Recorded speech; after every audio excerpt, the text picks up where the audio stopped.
Praise the Lord, shalom to everyone. मैं pastor Asha Rai आप सबको परमेश्वर के हज़ूरी में वेलकम करती हूँ और सबको जैमसी की कहती हूँ। आज का जो विषय है हमारा बाइबल स्टडी का, हम फिलेमोन की पत्री के बारे में जानकारी लेंगे कि फिलेमोन की पत्री जो है वो किसने लिखी, क्यों लिखी और उसका उद्देश्य क्या था, और हम इस पत्री से क्या सीख लेते हैं, क्या शिक्षा हमें मिलती है। Praise the Lord. सो आइए इसके बारे में हम जानकारी लें। हम सब जानते हैं कि फिलेमोन की पत्री, जैसे कि ये लास्ट पत्री एक तरह से है और इसको पौलुस ने लिखा है। इसको क्यों लिखा है, पौलुस ने फिलेमोन को इसको लिखा है और पौलुस ने जेल से फिलेमोन को ये पत्री लिखी है। आप सब अगर इस वीडियो को देख रहे हैं इस समय, तो आप जो है खोल सकते हैं मेरे साथ फिलेमोन की पत्री का विषय। ये ज़्यादा लंबी चौड़ी पत्री नहीं है, बहुत छोटा सा 2 पेजेस का जो है ये इसमें सब कुछ बताया गया है। सो फिलेमोन कौन था?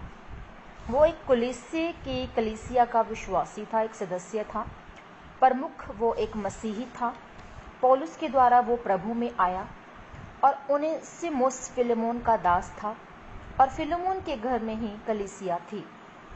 तो चिट्ठी लिखने का रीज़न क्या था, पत्र लिखने का रीज़न क्या था? ओनेसिमुस जो है वो उसने गलती की थी और वो गलती करके फिलेमोन की उस चर्च को, उस घर को छोड़कर वो भाग जाता है और उसे पता नहीं हम नहीं जानते कि उसने क्या गलती की होगी, पर वो ऐसी गलती थी कि जिसका उसे अंदाज़ा था कि हाँ, इस गलती का जो रिजल्ट है वो बुरा होगा, उसे दंड मिल सकता है, उसको जेल में डाला जा सकता है। वो वहाँ से जो है भाग जाता है और ओनेसिमुस रोम की तरफ चला गया। रोम में पहुंचते ही ओनेसिमुस की मुलाकात पौलुस के साथ होती है और पौलुस ओनेसिमुस को प्रभु यीशु मसीह के बारे में बताता है। ओनेसिमुस अपना मन फिराकर प्रभु यीशु मसीह को अपना उद्धारकर्ता एक्सेप्ट करता है और उसके बाद ओनेसिमुस जो है वो पौलुस की सेवा करने लग पड़ता है। और पौलुस चाहता था कि ओनेसिमुस जो है वो फिलेमोन के पास दोबारा उसके पास चला जाए जहाँ से वो आया है। वो इसलिए चाहता था, वो अगर चाहता तो उसे अपने पास रख सकता था पौलुस, पर पौलुस चाहता था कि वो जिसका जो सदस्य था उस कलीसिया का, वो उसी कलीसिया में जो है वो वापस चला जाए। पर ओनेसिमुस के दिल में क्या है, डर था कि पता नहीं मेरे मालिक ने, मेरे गुरु ने, जिसको मैं अपना गुरु मानता था, जिसके साथ मैं रहा हूँ, और वो पता नहीं मुझे माफ़ करेगा कि नहीं, या उसने अभी मुझे माफ़ किया है कि नहीं, वो मेरे बारे में क्या सोच रहा है। तो पौलुस क्या करता है कि पौलुस उसे फिलेमोन को चिट्ठी लिखता है, पत्र लिखता है और उस पत्र में वो उसको समझाता है कि ओनेसिमुस ने अपने जीवन को बदल लिया है, उसने अपने जीवन को यीशु मसीह को दे दिया है एंड फिलोमेन जो है आप उसे माफ़ करें और अब वो मसीह में आपका भाई है। वो ये चिट्ठी ओनेसिमुस को पकड़ाता है कि वो फिलेमोन के पास जाए और वो उसको जब पढ़ेगा तो वो अपने आप सारी कंडीशन को समझ जाएगा। तो पौलुस जो है वो ओनेसिमुस के हाथ इस चिट्ठी को देता है और कहता है कि इस चिट्ठी को फिलेमोन को देना है। और अब हम देखेंगे इस चिट्ठी के द्वारा जो है वो हमने किन बातों को सीखा।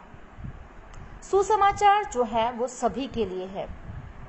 ये सुसमाचार जो परमेश्वर का सुसमाचार है वो सभी के लिए है। हम इससे ये सीख लेते हैं, प्रभु के लोगों के बीच कोई भेदभाव नहीं है। यहाँ पर फिलेमोन 1 उसका 16 वर्ष जब हम पढ़ते हैं, वहां लिखा है, परंतु अब से दास की तरह नहीं वरन दास से भी उत्तम, अर्थात भाई के समान रहें, जो मेरा तो विशेष प्रिय है ही, पर अब शरीर में और प्रभु में भी तेरा भी विशेष प्रिय है। Praise the Lord. तो हमने यहाँ देखा कि यहाँ पर वो भाई के समान उसे कह रहा है कि फिलेमोन जो है, ओनेसिमुस जो है, वो दोनों क्या हैं, अब भाई हैं मसीह में, क्योंकि ओनेसिमुस ने अपने जीवन को बदला, उद्धारकर्ता को एक्सेप्ट किया, सुसमाचार के जरिए उसका जीवन बदल गया। गलातियों 3 उसका 28 वर्ष भी हमसे कहता है कि अब ना कोई यहूदी रहा, ना कोई नर ना नारी, क्योंकि तुम सब मसीह यीशु में एक हो। सो हमें एक दूसरे का क्या करना है, सम्मान करना है, एक दूसरे को माफ करना है, और हम मसीह में सब क्या हैं, बहन भाई हैं। हमारे हर बुरे परिस्थितियों को प्रभु हमारे भलाई में बदल सकता है। हम ये सीखते हैं सुसमाचार से, इस पत्री से। वो कैसे? जैसे कि रोमियो 8 उसका 28 वर्ष कहता है कि हम जानते हैं कि जो प्रभु यीशु मसीह से प्रेम करते, जो परमेश्वर से प्रेम करते हैं, तो मसीह में सब बातें मिलकर भलाई को पैदा करती हैं उन लोगों के लिए जो परमेश्वर को अपना जीवन दे चुके हैं।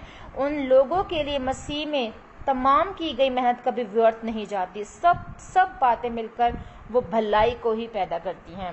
और भजन संहिता 119 उसका 71 वर्ष जब हम पढ़ते हैं, वहां लिखा है, मुझे जो दुख हुआ वो मेरे लिए भला ही हुआ, जिससे मैं तेरी विधियों को सीख सकूं।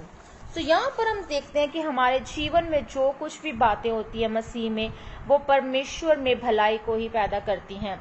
हमें कई बार लगता है कि हमारा जीवन उतार चढ़ाव में है, निराशा में है, कर्जे में है, बेरोजगारी में है, हमारे तमाम बंद रास्ते हमको बंद नजर आ रहे होते हैं, या हमें ये लगता है कि जिस जगह हम जाना चाहते हैं, जिस विदेश में हम जाना चाहते हैं, जो जॉब हम पाना चाहते हैं, जो जीवन साथी हम पाना चाहते हैं, वो परमेश्वर हमें क्यों नहीं दे रहा। हम वो सब कुछ नहीं पा सकते अगर हम परमेश्वर की योजना के मुताबिक, उसके संचालन के मुताबिक चलते हैं, तो हम वो भला ही पाते हैं। और परमेश्वर की वो योजना हमारे लिए भली होती है कि वो चीज अगर हमें नहीं मिल रही है तो हमें लगातार प्रार्थना में बने रहना, और सब बातें मिलकर भलाई को ही पैदा करती है। वो दुख, वो परेशानियां, जो मुसीबतें जो आते हैं, संघर्ष आता है मसीह में, वो भलाई के लिए ही होता है। अगर तूफान आ जाए तो वो थम जाएगा, और परमेश्वर में एक नई शुरुआत, एक नया दिन, एक नया समय हमारे लिए वेट कर रहा होता है। और आगे हम सीखते हैं कि अपने स्वार्थ के लिए हमें कुछ नहीं करना है। जैसे कि फिलेमोन 1 उसका 13 वर्ष हम देखते हैं, तो यहाँ पर लिखा है कि अपने स्वार्थ के लिए हमें कुछ नहीं करना, कि उसे मैं अपने ही पास रखना चाहता था कि वो तेरी ओर से इस कैद में जो सुसमाचार के कारण है मेरी सेवा करे। पौलुस वहां पर चाहता था कि वो अपने पास उसने नहीं रखा। वो चाहता था कि वो फिलेमोन के पास वापस चला जाए, वो परमेश्वर में उसी तरह से बढ़े, और जहां से उसने सीख ली वो उसी तरह उसके साथ बना रहे। और हम सीखते हैं कि एक दूसरे की गलतियों को हमें प्यार से सुधारना है। फिलेमोन 1 18 और उसका 19 वर्ष, यहाँ पर हम देखते हैं, यदि उसने तेरी कुछ हानि की या उस पर तेरा कुछ आता है तो तेरे नाम का लिख ले। मैं पौलुस अपने हाथ से लिखता हूँ कि मैं आप भर दूंगा, और इस कहने की कुछ आवश्यकता नहीं कि मेरा कर्ज जो तुझ पर है वो तू ही है। यहाँ पर हम देखते हैं कि पौलुस ने यहाँ साफ शब्दों में कहा कि अगर इसका कुछ देना तेरे हिस्से आता है तो वो सब कर्ज कौन भरेगा? मैं भरूंगा इसका। तू इसे माफ कर दे, इसे अपना भाई समझ, और ये तेरे पास रहेगा। सो देखिए कितना बड़ा, अगर हम मसीह में इस तरह का दिल रखते हैं, इस तरह की भावना रखते हैं, तो हम परमेश्वर में देखते हैं कि हम बलवंत होते हैं और हम परमेश्वर को भाते हैं। सो परमेश्वर में हमें इसी तरह से बने रहना है। हमने सीखा, हमने समझा कि ये बातें हमें सीख और समझ देती है कि मसीह जीवन कैसा होना चाहिए। सो खुदा आप सबको आशीष और बरकत दे। God bless you all. जय मसीह की।